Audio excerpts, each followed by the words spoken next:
A fresh wave of demonstrations is taking place in Egypt. Protesters are angry at the Muslim Brotherhood government and its inability to repair Egypt's economy.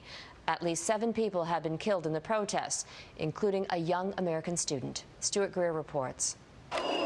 With its economy in shambles, Egypt is once again descending into violence and political turmoil.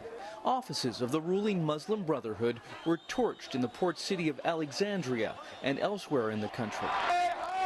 In Cairo, thousands of protesters gathered in Tahrir Square, demanding President Mohamed Morsi hold early elections.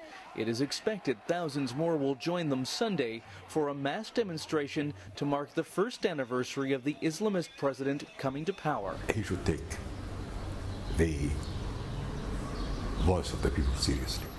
Opponents have gathered 20 million signatures demanding Morsi step aside. Many fear he and the Muslim Brotherhood are trying to entrench their power and impose Sharia law.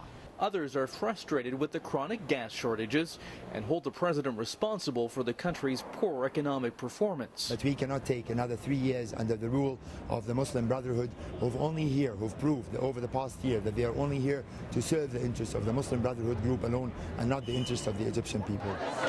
An American student died while photographing the battles between supporters and opponents of the government.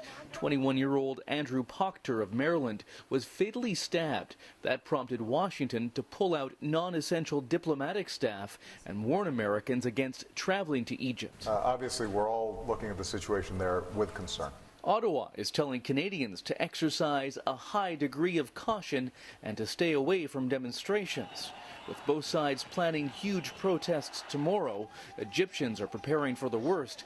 There could be days or even weeks of chaos ahead. Stuart Greer, Global News, London.